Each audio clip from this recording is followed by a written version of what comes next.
interesting new subject for everyone. I hope everyone enjoys it. Thank you, sir, for the nice introduction. A very good morning to one and all. Today, we'll be briefly touching upon the concept of international humanitarian law. In this session, I'd broadly speak upon what it means, how did the law emerge, what was the history behind it, what are its objectives and principles. I'll talk of NIACS and IACS, which is non-international armed conflict and international armed conflict, and briefly touch upon the war in Russia, Syria, Yemen. I'll also be speaking about the various trials that have been conducted by the criminal tribunals for violation of the international humanitarian law, and lastly, the institutions that are responsible for the implementation of IHL. So now let's start by talking about what is international humanitarian law. Now, international humanitarian law is also known as the law of war. It is a specialized field of public international law which primarily regulates the conduct of parties engaged in an armed conflict. Basically, this law becomes applicable only where there is a warlike situation. It is not applicable during peace times. Now, when I first heard the term international humanitarian law, I almost mistook it to be human rights law, and I couldn't have been more wrong. Both the laws are very different in their foundation as well as application. While IHL is applicable only during war times, as I just said, it is applicable to human as well as objects. Human rights law is applicable at all times, war or peace. It can be claimed by virtue of being merely humans. So, however, both the laws aim for the same end, that is protection of human lives. So, how did IHL emerge? What was the history? How did it come into picture? In ancient times, look at the Greek mythology, look at the Roman culture, let's look at Mahabharata or Ramayana. There was a certain code of conduct. You could not attack an unarmed person. You could never, under any circumstances, attack woman and child. But these regulations, ancient regulations, started becoming redundant with industrial revolution because that led to rapid rise of mass armies and powerful weapons. As a result, harsh practices took place on the battlefield. Let's take the example of American Civil War. Now, in response to the large number of casualties, several humanitarian initiatives started getting sparked. Now, in Europe, the foundation of IHL was laid down by this businessman by the name of Henry Dunant. He was from Switzerland, Geneva. In 1859, while he was on his way through Italy, he witnessed in the battlefield of Solferino a lot of wounded soldiers just left to die, thousands of them. This really moved him. So he laid the foundation of what we know the Geneva Convention today. There are two key pillars of IHL that he laid down, which I would be speaking of in a bit. And he was also the founding member of International Committee of the Red Cross, which is one of the major bodies that works for implementation of IHL. Now, what is the objective of IHL? What is it that international humanitarian law seeks to achieve? It aims at striking a balance between two main underlying principles, that is the principle of humanity and the principle of military necessity. Now, when I say the principle of military necessity, what do I mean? It means that a party is permitted to the use of force that is necessary to achieve the aim of a conflict, but with limits to the expenditure of life and resources. So, for example, if India and Pakistan are at war and the Indian army thinks that they must target the Pakistani army with their rifles, they may do so. But cutting off the parts of their bodies or inflicting unnecessary suffering is not what IHL aims for. It also does not sit in judgment whether war should happen or should not, or whether one country is right or not. It only says that once you're at war, please observe the principle of military necessity and balance it with the principle of humanity. Now, what is the principle of humanity? All of us know the principle of humanity forbids the infliction of suffering, injury, or destruction which would be unnecessary to win the war. Thus, these are the two principles that shape pretty much the entire body of law and are inherent in most of the detailed rules stemming from the Geneva Convention and the Hague Regulation. Now, what do I mean by Geneva Convention and Hague Regulation? When I say international humanitarian law, what is the law that I'm referring to? What are the codes that I'm referring to? It is this Geneva Convention and the Hague Convention. Now, why are they called Geneva Convention and Hague Convention? Because it is in these cities that the conventions were signed up. When I say Hague Convention, I mean the Convention of 1899 and 1907. And it basically deals with the means and methods of warfare that can be used in a warlike situation. For example, the Hague Law prohibits the use of biological and chemical weapons in a war. When I speak of Geneva law, I mean the four conventions of 1949. And what does Geneva law deals with? It protects the persons in armed conflict and states that fighters who have laid down their arms, medical personnel, detainees, civilians, women and children should always be treated humanly. And it stipulates certain standards as to how to treat them. Now, pretty much all the states have ratified to the Hague Convention and the Geneva Convention. In addition to these two conventions, we have Additional Protocol 1 and Additional Protocol 2. Now, Additional Protocol 1 pretty much merges Geneva and Hague Convention and makes it a common body for means and methods of warfare and protection of persons in armed conflicts. It is the Additional Protocol 2 which is very different from the two conventions and the Additional Protocol 1. Now, Additional Protocol 2 basically sets out rules that would govern a country in times of internal conflict, which we commonly understand as civil wars. This AP2, Additional Protocol 2 of 1977, has not been ratified by a lot of states. For obvious reasons, they don't want an international body intervening in their internal affairs, however grotesque or gruesome they may be. Even India has not ratified, US has not ratified.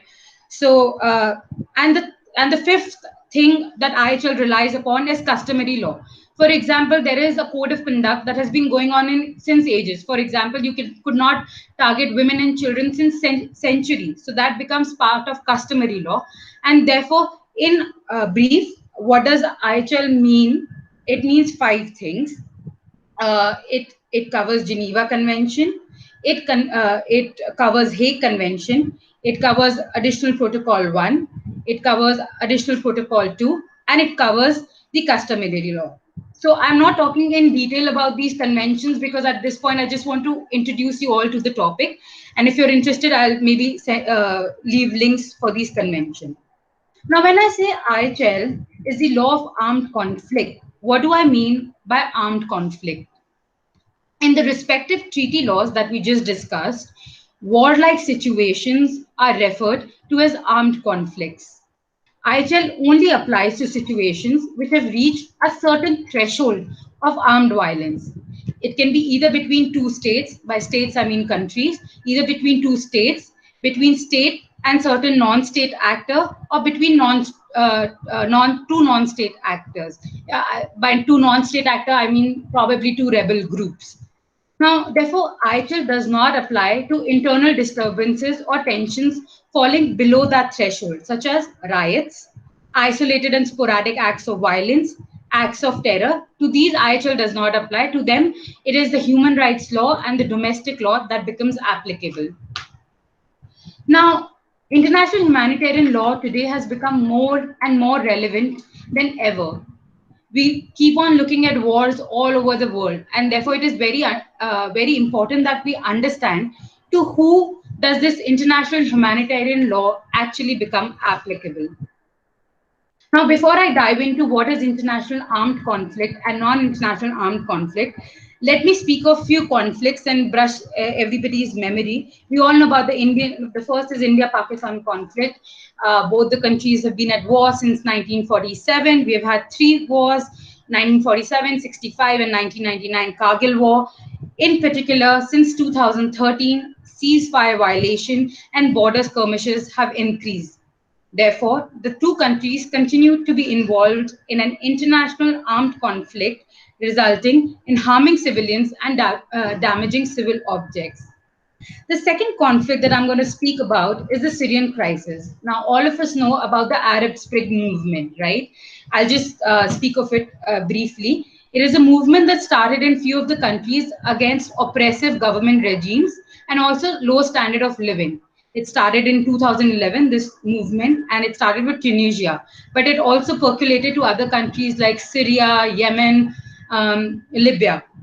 Now, what happened in Syria is the Assad government was found to be oppressive, and a rebel group started fighting against it, which started the civil war in the country. Meanwhile, the terrorist group ISIS also took control over the part of the territory in Syria, which led to bombings from other countries. So the civil war became international once US, France, and Russia started intervening in this civil war. In the context of this conflict, civilians have been targeted, chemical weapons have been used, cultural property has been destroyed, and fighters have been captured and tortured. Now, the next conflict that I want to bring forth is Russia and the Ukraine conflict that started somewhere around 2014. After a series of demonstration and fall of the Ukrainian president, Russian troops took over Crimea, which is the southern part of Ukraine, and annexed it subsequently. A few months later, the Russian soldiers also started conducting several attacks on the territory of Ukraine, thereby supporting pro Russian rebel groups operating in the eastern part of the country. The conflict in Ukraine has led to thousands of victims, including the death of a member of the Organization for Security and Cooperation in Europe. And lastly, I'll speak of the Yemen civil war, which has been going on in 2015. It does not hit the news channels as much, but it is equally bad. So, what happened in Yemen in 2015, when President Hadi's government was overthrown in the spring of 2015, an international coalition consisting of 9 states, led by Saudi Arabia, started a military intervention into Yemen in order to fight against the rebels. US also gave its support. So again, it though it started as a civil war, it got its color because of the because of the countries intervening in the middle. Now, recently, reports have been published in Yemen which indicate that civilians have become victims of attack, among others, while attending a funeral and a wedding. So there are some of the examples of modern day conflict situation that we keep reading about and looking at in the news channels. Now, when I say armed conflict are of two types, international armed conflict and non-international armed conflict, what do I mean? How do I define them? So first I'll deal with international armed conflict. Traditionally, states express their intention to start a war through formal declaration. Today, however, international armed conflict is presumed to exist as soon as a state uses armed force against another state, regardless of the reasons for the confrontation, the intensity of the violence, or the existence of a formal declaration of war. The classic form of armed conflicts is international in character and waged between two or more states. The rules of international humanitarian law that govern international armed conflict have been codified in the 1907 Hague Regulation, the 1949 Geneva Convention, and the 1977 Additional Protocol 1. Remember, the Additional Protocol 2 is applicable only in internal war situation. So pretty much most of the laws are applicable to international armed conflict. Now, there is a concept of belligerent occupation to which international humanitarian principles of international humanitarian law are applicable. Now, what do I mean by belligerent occupation? Perhaps you've heard of a situation where one state occupies another state, normally using armed forces to achieve this result. We call this belligerent occupation. International humanitarian law also applies to this special situation where one state establishes military control over the territory of another. For example, when I just spoke of the Russian Ukrainian war, you know that Russia has occupied Crimea, which is a part of Ukrainian territory. Another example that we all know of is the occupied Palestine territories that have now been controlled by Israel since 15 years. So it is a perfect example of belligerent occupation. To these as well, the Geneva Convention, the Hague Regulation, and AP1 of 1977 is applicable. Now, once we've established that an international armed conflict exists, we can ask ourselves the question, to which areas on the land and at sea do the laws of war apply. With regard to the so-called territorial scope of application, IHL usually applies to those areas where actual combat takes place. For example, if India and Pakistan are at war and it is in Kashmir that the bombings and the fighting happens, you cannot make international humanitarian law applicable in Rajasthan. It will only be applicable to the territory to which the conflict has been subjected to. However, the rules can extend to acts beyond actual combat if there is a special link known as a nexus to the armed conflict, right? Now, the next question that we have to face is, when does a conflict end? When can we say that international humanitarian law can cease to operate? Now, a general approach is that a conflict ends when military operations cease. Initially we had the blowing of the conches and we had the white flags going around, but like it doesn't happen anymore. So then the end of the conflict must be determined on the basis of factual and objective criteria. For example, when the ceasefires become stable, or there is intervention of the United Nations peacekeepers, that could also indicate the end of international armed conflict. However, please remember that the fact that armed violence ends does not preclude the applicability of certain rules of IHL. For instance, combatants, that is the military people who have been made prisoners of war by another country, to them IHL is applicable until they are repatriated back to their country. Basically, it means that if they've been kept as prisoners of war, they have to observe humanitarian principles of law while dealing with them. They cannot subject them to torture. Now that we've understood what is international armed conflict, let's move on to what is non-international armed conflict.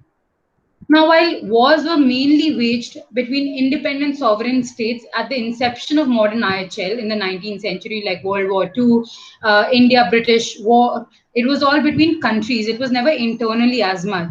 But this has changed significantly since World War II. Most of today's war are non-international in character and often take place within the territory of a state. In India, for example, you can take the Naxalism, the issue of Naxalism. The Syrian war we just spoke about, it started as a civil war, even in Libya and Yemen. So now these so-called non-international armed conflicts, or NIACs as I call them, are often referred to as interchangeably as civil wars. NIACs are non-international in character because they occur between the government on the one hand, and on the other hand, what are known as organized armed groups. In addition to certain cases, a non-international armed conflict can also exist between two or more organized armed groups without the involvement of the state. So why is the distinction between non-international armed conflict and international armed conflict so important? Well, the reason is that the treaty laws applicable to NIACs are much more limited. As I had said, only Additional Protocol 2 is applicable, and Common Article 3 of Geneva, which says that you have to abide by the principles of humanity. Other than that, all the other rules are applicable to international armed conflict. The behavior of the parties in a non-international armed conflict, as I said, is mainly ruled by Common Article 3 of the 1949 Geneva Convention and the Additional Protocol 2 of 1977. Now, we have to keep in mind the fact that international humanitarian law was originally designed for the armed forces of the sovereign states. Therefore, it's only applicable to non-state actors if their structure is somehow comparable to regular armed forces. Second, in a non-international armed conflict, violence must have a certain minimum level of intensity. The reason for this is that states want to be able to resort to a certain low level of use of force against non-state groups or individuals for the purpose of law enforcement through its police forces, which would then not be regulated by the law of armed conflict. So now, when does NIAC, that is non-international armed conflict, spill over to IAC, that is international armed conflict? You may have noticed that with the growing number of non-international armed conflicts after the World War II, it has become a recurring phenomena that third states are intervening in civil wars. We just spoke of it in terms of Syria. Now, these third states intervene either on behalf of the government or in order to support the rebel groups with the intention to overthrow the respective government in power. Now, does foreign intervention change the character? In other words, the classification of a conflict? There are two situations in this.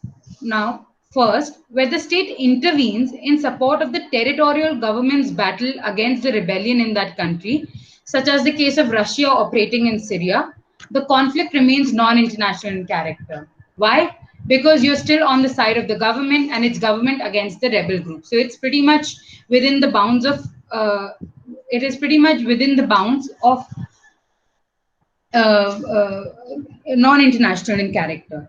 The second point is when a third intervening state supports the rebels against the territorial state, such as Russia in the case of Ukraine, where it was supporting the pro-Russia rebel group, the situation might actually change the character of a conflict. In this case, a conflict has the potential to become international if the intervening state exercises a certain amount of control over the rebel. Now, I'll just conclude both the principles of international and non international armed conflict. State officials have regulated interstate conflicts for centuries through the signing of international agreements. They've been reluctant, however, to set up more concrete international rules for civil wars. As a result, the current body of treaty law is much more extensive for international armed conflicts than it is for non international armed conflict. Now, what are the basic principles that govern international humanitarian law? What is the law basically based upon? There are four principles: distinction, proportionality, precaution, and the principle of unnecessary suffering. I'll deal with each of them briefly. First is distinction. According to the principle of distinction, the parties to the conflicts must at all times distinguish between civilians and combatants and between civil objects and military objectives. Attacks may only be directed against combatants, by combatants I mean armed forces, and military objectives. Thus, in general, it is prohibited to carry out attack against civilians and civil objects. So, what are civilians and civil objects? What do I mean? They have not been defined, but it refers to all those people and all those objects that are not involved in a military activity. Civil objects shall include civilians are of course us who don't go up fight and retaliate, and civil objects include schools, hospitals, water bodies, etc. And what do I mean by military objective? Military objective means that an item must contribute effectively to the enemy's military action. It has to do so by its nature, location, purpose, or current use. For example, if a particular hospital is used as a hostage place or as a protection ground for the army people, then it can definitely be attacked, at least under the IHL. But if it is not serving a military purpose, then you cannot attack it. Second, the destruction, capture, or neutralization of such an object must offer the attacker a definite military advantage in the sense that the military advantage must be concrete and perceptible. You should be able to gauge it. Now, the second principle on which IHL is based is proportionality. Under this principle, a lawful attack against a combatant or a military objective must always be proportionate to the aim it seeks to accomplish in relation to the possible resulting civilian damage. But you know that almost nobody observes the principle of proportionality. You want to cause as much damage to the other side as possible. So, on a practical level, this principle is breached time and again. The third principle is precaution. Constant care should be taken to protect the civilians and the civilian objects. As such, those who plan or decide upon an attack shall take all feasible precautions in the choice of means and methods of attack with a view to avoid, and in any event, minimize incidental loss of civilian life, injury to civilians, and damage to civilian objects. Now, precautionary measures should be taken by both the parties. It's not only, just a minute.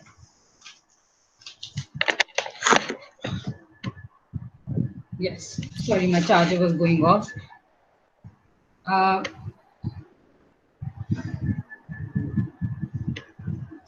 my charger is not there. Sorry for the disturbance. And the last principle is prohibition of unnecessary suffering. This principle states that the POW should be treated well, the detainees should be given food and water, etc. ITIL also deals with how the sick and wounded ought to be protected. ITIL protects the sick and the wounded soldiers, the detainees, the enemy civilians, and the vulnerable persons in conflict, including women and children. It states that each person should be treated humanly, that detainees should receive water and food, and that young children should never be recruited by the military. Now, the most interesting topic, according to me, are the trials that have been conducted so far for the violation of the international humanitarian law. I'll start with the Nuremberg trial. I think most of you would know about it. The Nuremberg trials were a series of military tribunals that were set up after World War II by the Allied forces, who were the Allied forces US, UK, France, and USSR, now known as Russia, under the international law and the laws of war to try those persons who had engaged in the Holocaust, primarily Nazis, after the World War II. Since the four allied powers had different laws, it was decided to set up a separate international military tribunal in August 1945. The tribunal was to consist of four judges from each of the countries. It is called Nuremberg trial because it was held in Nuremberg.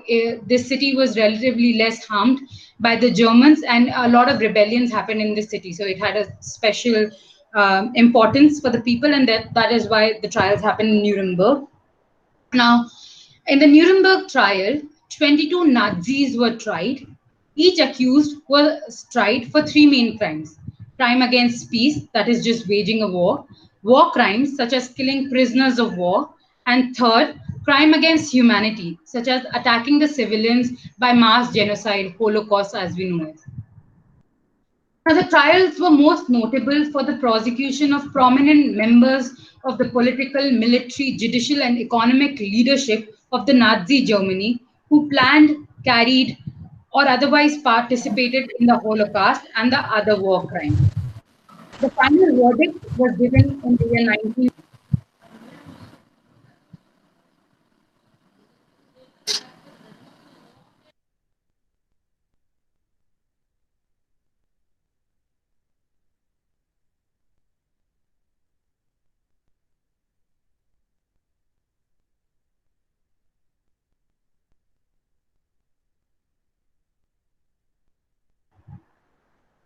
Can you all hear me? Okay. Now we can. Okay. So, what was the last that I said? You're talking of the Nuremberg trials, and then I think Okay. you trailed off just half a minute ago. So you were pretty much. Okay, so I'll just speak of the what was the final verdict in Nuremberg trial. It was given on October 1946. Out of the 12 Nazis, 12 were given death sentence, 3 were life imprisoned, 4 were given lengthy jail terms, and 3 were acquitted. Now, this decision marked a turning point between the classical and the contemporary international law. The next trial that I'm going to speak of is the Tokyo trial, which was pretty similar to Nuremberg trial. It emerged out of the same set of events. So on April 29, 1946, similar to the Nuremberg trial, the International Military Tribunal for the Far East, also known as the Tokyo trial or the Tokyo War Crimes Tribunal, was set up to try the leaders of the Empire of Japan for joint conspiracy to start and wage war, conventional war crimes, and crimes against humanity. Pretty much the same as were in the Nuremberg trial. 11 countries, including India, provided judges and prosecutors for the court. The defense primarily comprised of the Japanese and the American lawyers. What was the verdict? 28 Japanese military and political leaders were charged with 55 separate counts encompassing the waging of aggressive war, murder, and conventional war crimes committed against prisoners of war, civilian internees, and the inhabitants of occupied territories. The defendants included former prime ministers, former foreign ministers, and former military commanders. All the defendants were found guilty of at least one count, and the sentences ranged from 7 years imprisonment to execution. The third trial that I'm going to speak about is prosecutor versus Tadic, which was basically just to give a background, the former Yugoslavia was a socialist state formed after the German occupation in World War II. Until 1980, till Tito was their leader, the Federation of Six Republics was functioning just smoothly. The six republics were Bosnia and Herzegovina, Croatia, Macedonia, Montenegro, Serbia, and Slovenia. And all of these six countries that we know today form part of the former Yugoslavia. After Tito's death in 1980, there was a lot of upheaval, and most of the countries wanted their independence. In 1991, Slovenia and Croatia declared independence that led to a series of civil war between all the six states. Grotesque crimes were committed against the Serb Muslims, the Croats, Bosnian Muslims, etc. Now, this led to setting up of the International Criminal Tribunal for former Yugoslavia. All the crimes that happened during this civil war in the former Yugoslavia was to be tried by this court. The most important case and the first to be tried in this court is prosecutor versus Tadic. Now, who was Tadic? Dusko Tadic was a Bosnian Serb politician. He was a fanatic. He killed a lot of people. He also committed the most heinous of crimes, and therefore he faced 12 counts of crimes against humanity, 12 counts of grave breaches of the Geneva Convention, and 10 counts of violation of the customs of war, to all of which he pleaded not guilty. The allegation included concentration camps, crimes against Muslims and Croats, and attacks on the civilians. Now, what were the arguments that were put forth by Tadic in this court, ICTY, which is International Criminal Tribunal for former Yugoslavia? The first argument put forth by him was, what is the legitimacy of this tribunal? Tadic argued that United Nations Security Council did not have the power to create ICTY as a separate court for trial. Why? He said that UN Security Council is an executive body and does not have the power to create separate judicial court. Therefore, ICTY is illegitimate and should not be allowed to prosecute. UN reverted to this argument by stating that Chapter 6 and 7 of the UN Charter allows UN Security Council to deal with all matters pertaining to peace and security in whatever manner it desires. So therefore, it very much had the powers to set up ICTY. The second argument raised by Tadic was that ICTY was violating his rights by trying his case in an international tribunal, whereas it was argued by him that he should be tried in a national court. The court argued that as per Article 9 of the ICTY statute, international courts shall have primacy over national courts. Secondly, his rights could not be prejudiced as both Bosnia and Germany gave the rights to ICTY to try him. His third and last major argument was jurisdiction. Tadic argued that ICTY did not have legitimate subject matter jurisdiction to try his case as the acts he committed were in a state of war and not of international nature. The court argued that since ICTY was formed as per international standards and functioned very much as a judicial court, it had the legitimate powers to try Tadic's case. Tadic lost. On May 7, 1997, the trial chamber found Tadic guilty on 9 counts and partially guilty on 2 counts. However, he was later released from prison in 2008 and currently he lives in Serbia. Now, this was a very important case and had several implications. First, it legitimized setting up of international tribunal. Second, it was very influential in developing IHL because for the first time after the Geneva Convention of 1949, it recognized war crimes as a crime. And third, it set a precedent for future cases. Now, another very important case and a gruesome case was the Rwanda conflict, genocide as we know it. To give you a brief about what was the fight about in Rwanda, about so the in Rwanda, about 85% of the population consisted of a caste known as Hutus, and the remaining 15% was a Tutsi minority group. But it was the Tutsi minority group that had long dominated the country.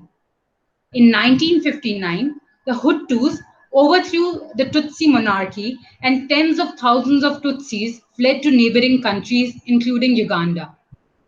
A group of Tutsi exiles formed a rebel group known as the Rwandan Patriotic Front, RPF, which invaded Rwanda in 1990 and fighting continued until 1993 till a peace deal was agreed upon. Now, ironically, in 1994, a plane carrying the then president Habyarimana and his counterpart of Burundi, both Hutus, was shot down, killing everyone on board. It was obviously not taken well by the Hutus, and Hutu extremists blamed the RPF and immediately started a well organized campaign of slaughter. The RPF said that the plane had been shot down by Hutus to provide an excuse for the genocide. Now, angry with meticulous organization, they sent out lists of government opponents to the militias who thereafter went and killed them along with their families. Neighbors had to kill their neighbors, and some husbands had to kill their Tutsi wives, saying that if they did not kill them, they would be killed. Thousands of Tutsi women were taken away and kept as sex slaves. So within a span of about 3 months, they had death of about 8 lakh people. This was the genocide that I was speaking about. And even though the UN and Belgium had forces in Rwanda, but the UN mission was not given a mandate to stop the killing.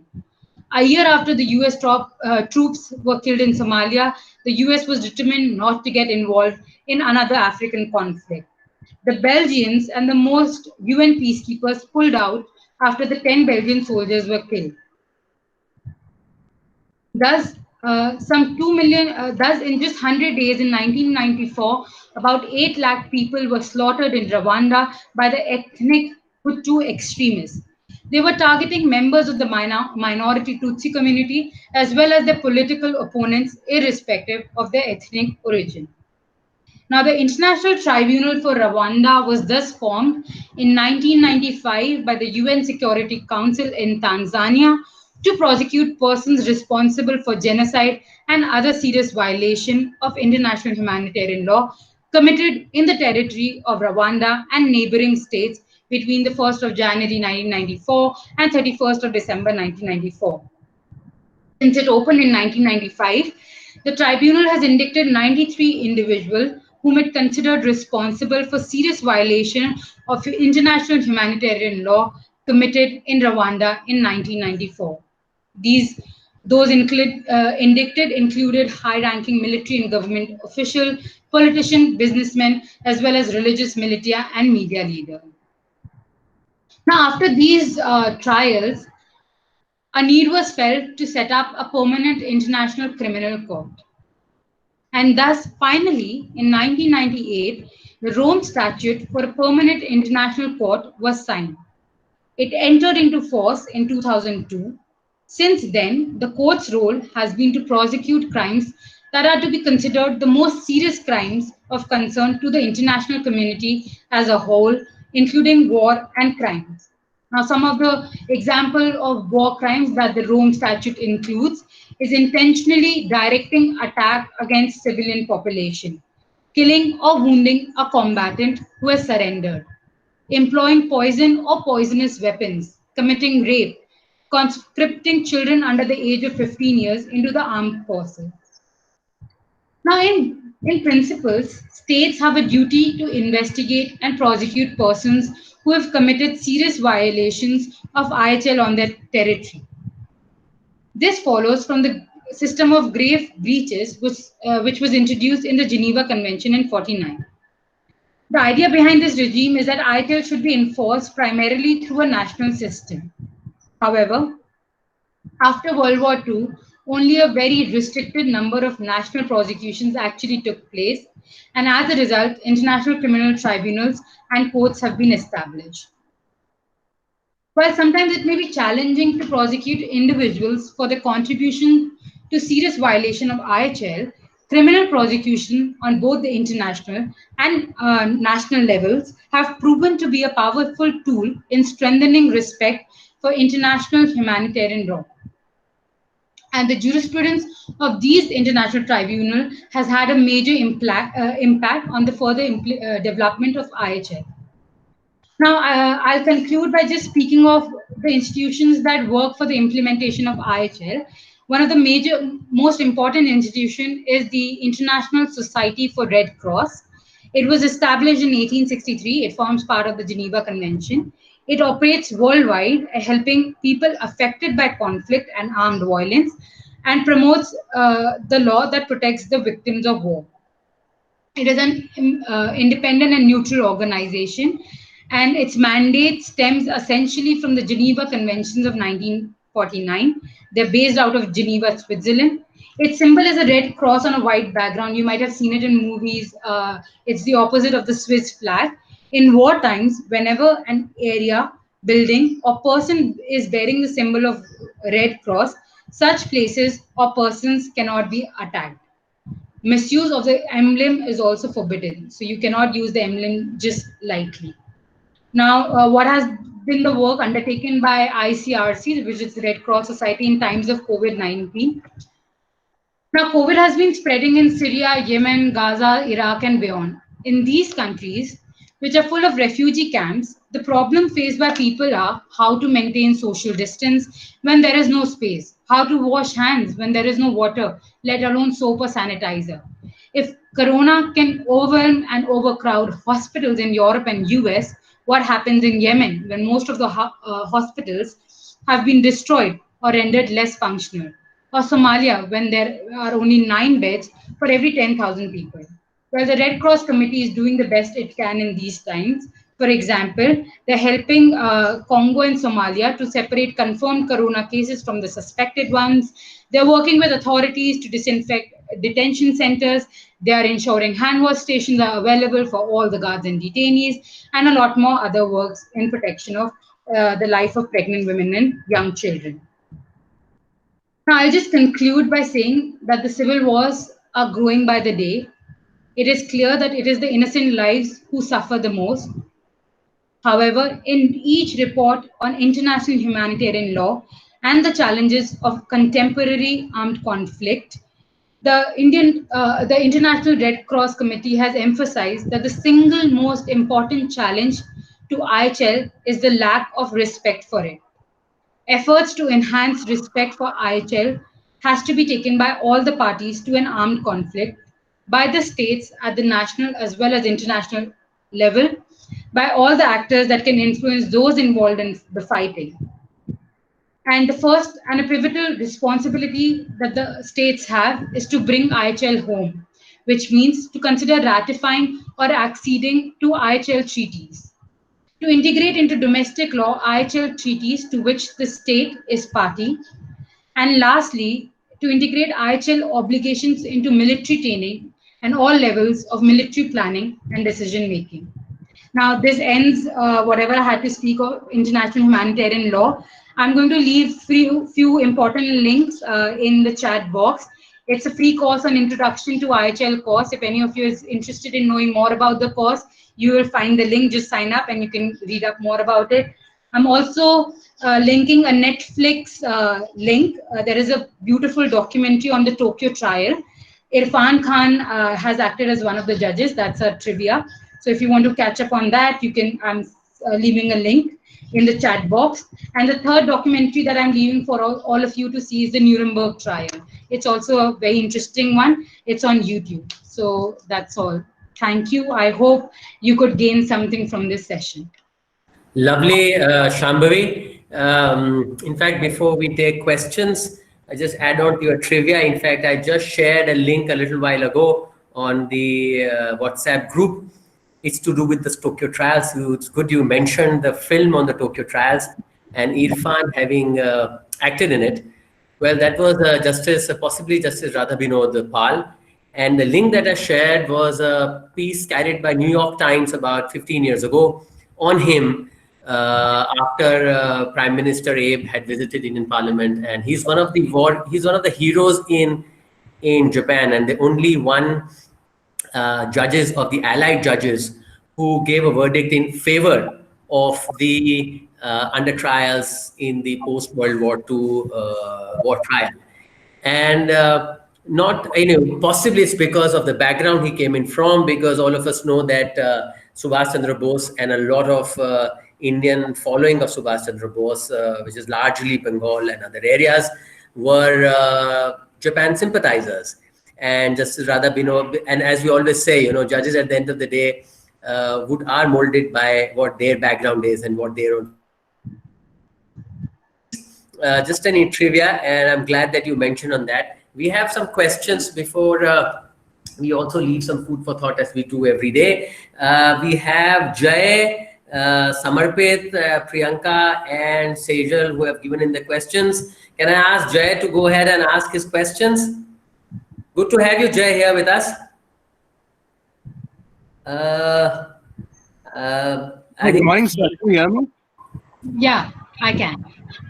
Hi, Shaambhavi. A very good morning to you. And I must compliment you on an excellent presentation. It has answered most of the questions.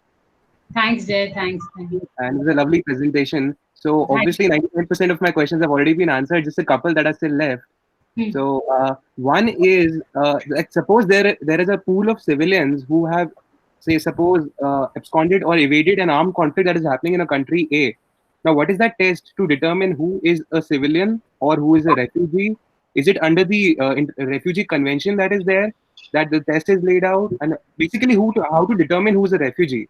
So I believe the international humanitarian law does not deal with this distinction. It only talks of how the civilians and any person, any victim of war is to be treated. It does not necessarily deal with refugee or a civilian. Its aim is to just make a distinction between combatants and civilians. Now, if a refugee is not engaged in a conflict, he's not like attacking. Therefore, he will come within the ambit of civilians. He may be from X country or Y country, whether attacking or attacker. As long as he's not part of the combat, IHL should protect it to the best of my knowledge. Just to add to that, being a past combatant would not disentitle him for all the benefits. And that is why even if he's a combatant, if he turns out to be a refugee thereafter, he's no more a combatant. So therefore, the definition of whether he was a combatant or a refugee will become, for all practical purposes, redundant, because at the time of application, he is no more in an act of combat.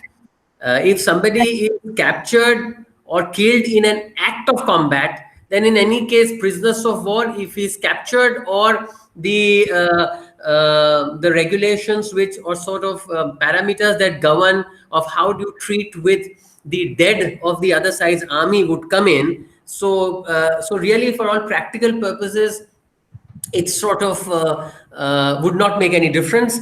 Technically, yes. I mean, it's always a difficulty at some point of time where the lines get blurred, because if somebody has say, for example, if somebody has abandoned the army and ran away, he'll be a traitor for the other side, but he'll be a refugee this side. He will be treated as a non-combatant. I mean, I'm just saying as an example. So for all practical purposes, what will have to be seen is at the time of point of application or consideration of humanitarian grounds, what is he? So that's the thing. Yeah. And you have another question or all answered? Yeah, just another one. So how important is the role of International Committee of Red Cross?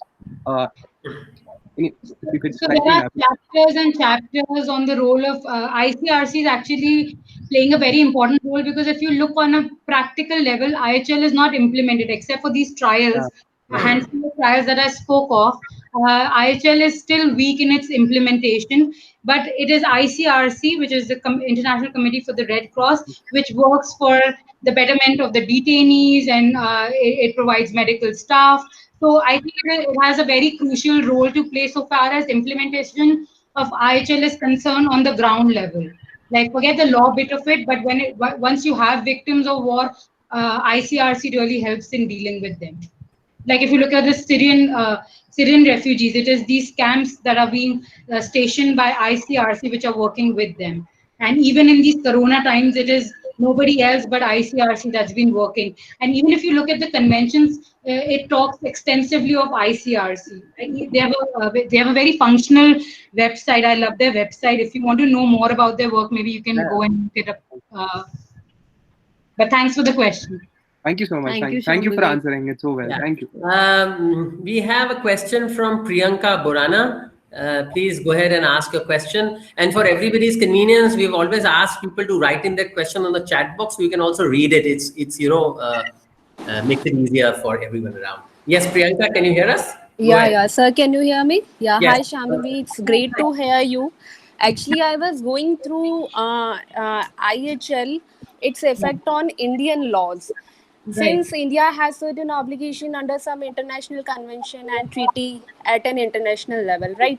And even Indian government passed an act in 1960 under Article 253 of Indian Constitution, I guess. Right. What I saw is, since India is combating with two problems, two major issues, militants and extremists, right? It is a group operating in Jammu and Kashmir to a large extent, and I guess in Naxal affected area respectively.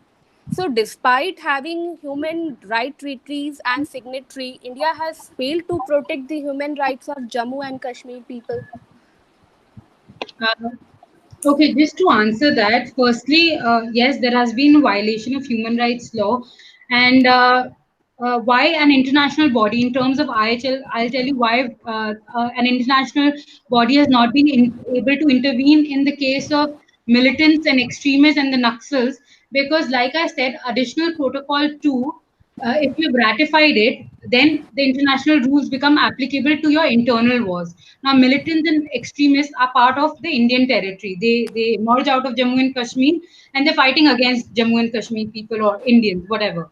So, in that case, IHL cannot become applicable because India has not signed that treaty.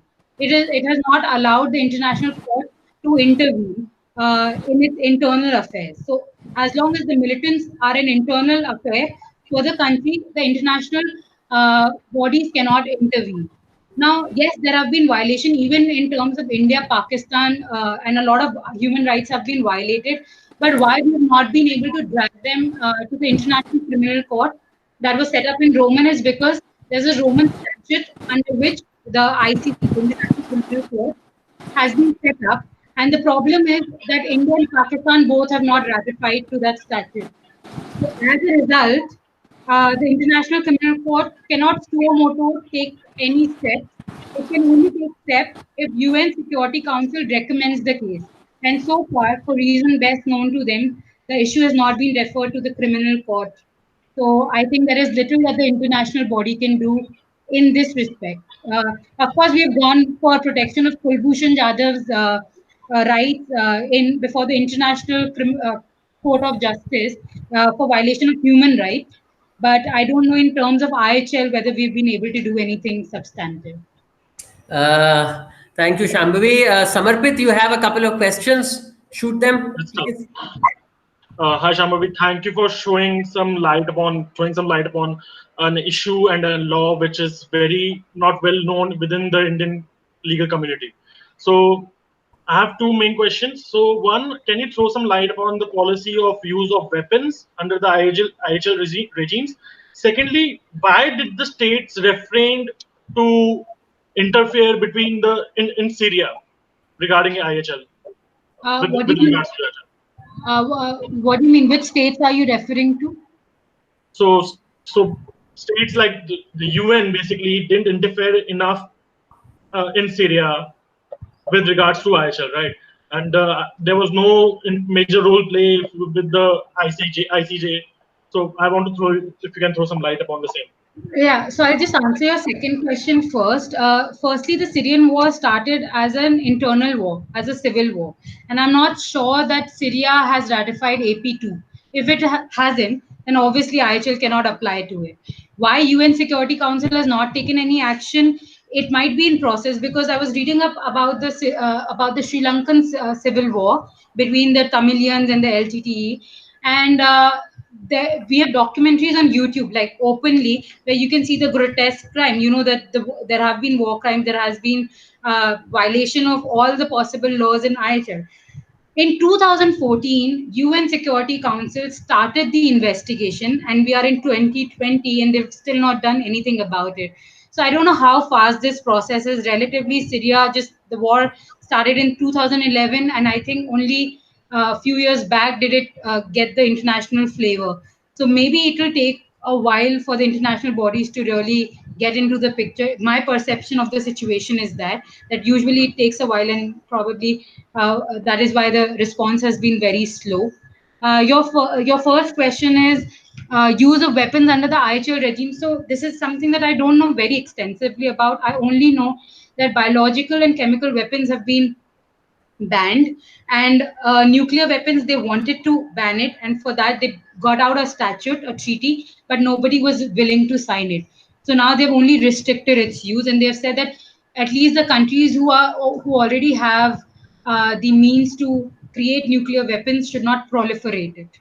So I'm sorry, but I can't throw more light on this question of yours because of my limited knowledge on it. I just Also, add on for the Syrian thing. I wouldn't have all the details, but there was definitely a debate at what stage the IHL applies.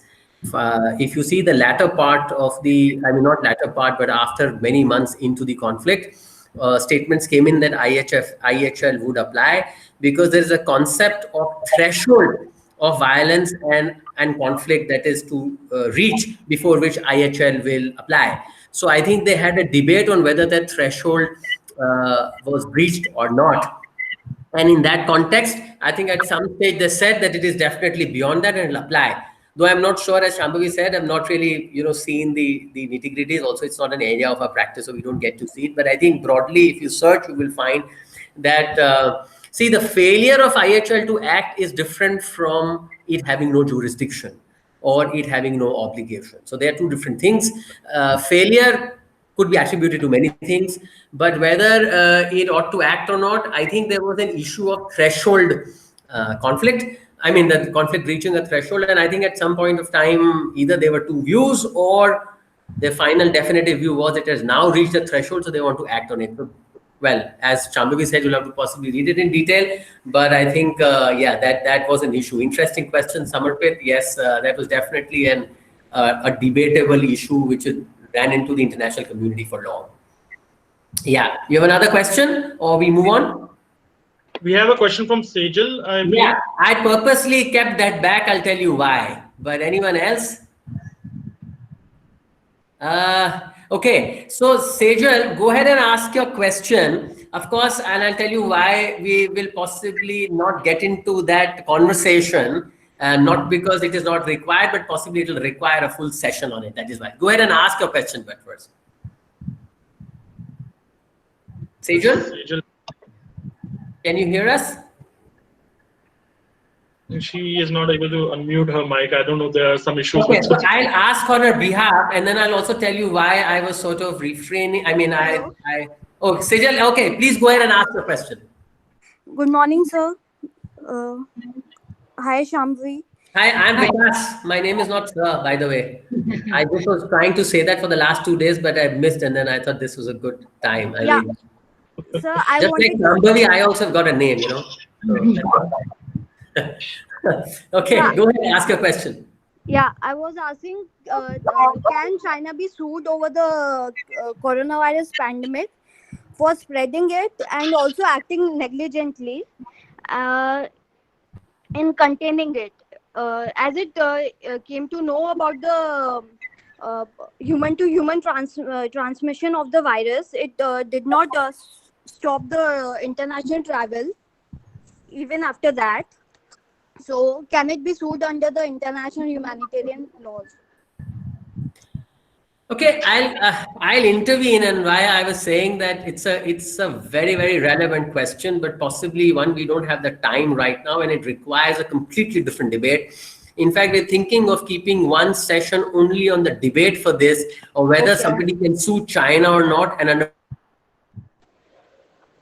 one of you, if anybody wants to volunteer to sort of debate on this, I ideally want 4 or 5 people sort of in a panel debate on both pros and for and against kind of a thing, or their view on this, because a lot of countries have already issued notices. Of course, it looks political as of now, and a lot of international contractual law and state contract law and a few other issues will come up. It'll be very interesting to debate on that. So Sejal, I mean, I would rather have this as an entire session on this, whether a state can sue China or not, and if yes, what are the parameters of it. Maybe next week or the week after we'll have it. In the meanwhile, I request all of you, just message me if you want to sort of. So what we'll do is we'll have 10-minute each by 3 or 4 people or 5 people talking on why they want to defend China or attack China, and let's have a sort of a moot court on it kind of a thing. I mean, not really that, but just generally it'll be an interesting debate.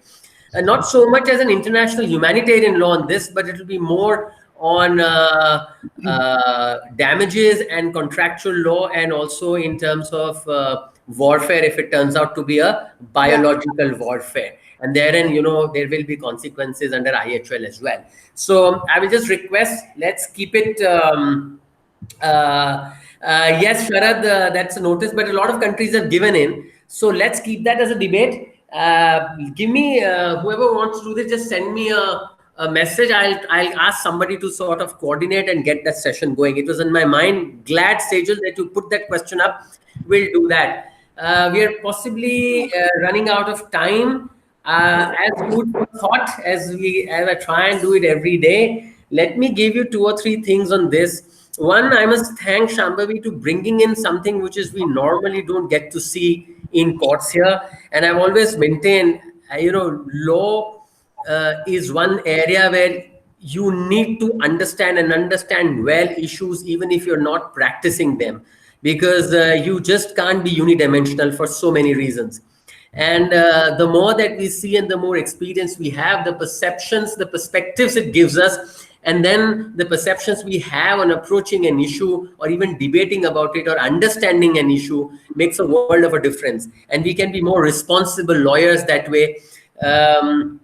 Just as an example, we were talking of the dissenting view of Justice Radhabinob Pal in the Tokyo trials, and how he's a hero in Japan and possibly the villain in the rest of the allied world. But just see how things and the defenses he had. But it's great to see all of it.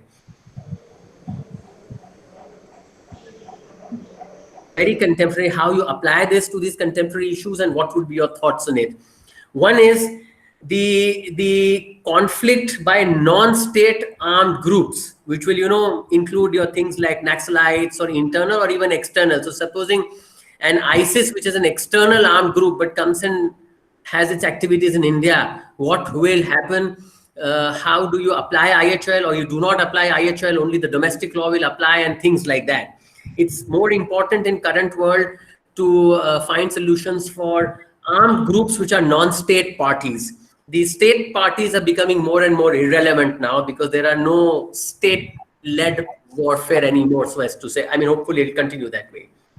Second, and which is extremely important for us, is what happens to the climate issues in armed conflicts, whether by state actors or non-state actors, because environment has definitely become the most important issue that we are seeing currently. And what happens when to the climate issues, I mean, when we say climate issue, but it will be all environmental issues with armed conflicts, whether somebody who's using a weapon has a responsibility towards the environment or not. So far, IHL has been talking only about human impact and not environmental impact, but we've already started giving the status of a human citizen to environment. Like we've given, say for example, we've given the status of a citizen to Yamuna.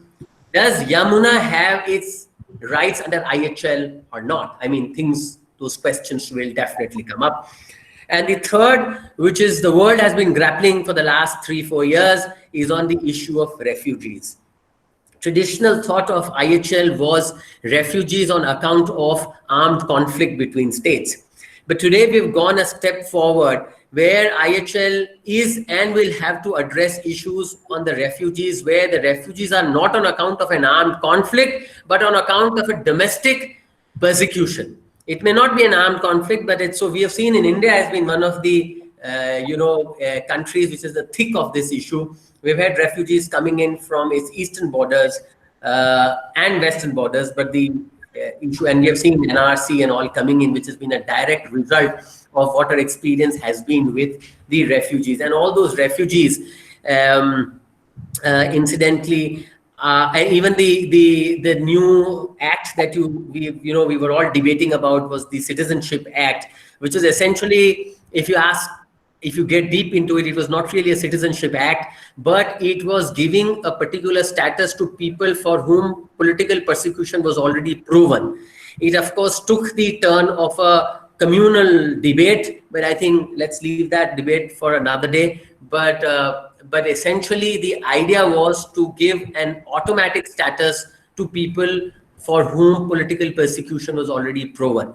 Since this took a communal debate, I think we lost track of the original idea of the act. But it'll be very much part of the IHL now. How do they treat refugees who are not coming in as a result of armed conflict, like in Syria, but say, for example, out of political persecution coming out of, say, a Bangladesh or a Burma? So these three things, let me leave these as food for thought for today's session. We had wonderful session with Shaambhavi.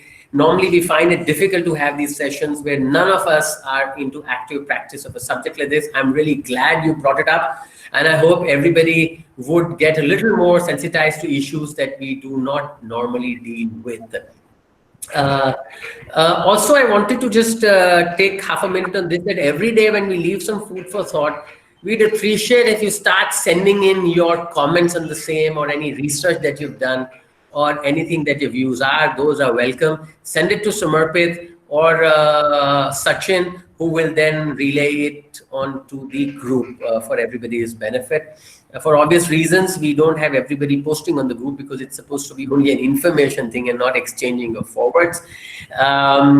Tomorrow and day after, we've got Sandeep Shah talking to us tomorrow on some constitutional remedies, on the day after on CCA rules. Sunday, we have Sanjeet speaking on environmental law, and Monday, we have Sunil on some of the issues of revenue laws. So we will hope to see you again all of these days. Lovely to have you once again, Shaambhavi. Everyone, thank you for joining in. I can see some new faces as well. I'm glad to see them. Please feel free to ask anybody who wants to join in, come in. If anybody wants to speak on a subject, take a session, please feel free to write to us. We'll be very, very happy. This is an open platform. I really don't want to sort of dictate terms on who's speaking. We'll be very happy and everybody comes in, and we have enough time for all of this. Thank you, everyone. Once again, thank you, Samarpit, for coordinating and this. As usual, he's taken the pains to do that. Thank you, everyone. Thank you, sir, for the wonderful opportunity. Thank you so much. Yeah, you still don't know my name. I hope by tomorrow you'll know that. No, but we needed this initiative. We wanted someone to do this for us in Jodhpur, and it's amazing that you've taken the lead, and how busy you are. You just find a way to do different things. It's amazing. I'm the last one who's busy. I'm the most vela of all. Thank you, everyone. Thank you. Thank you. Bye.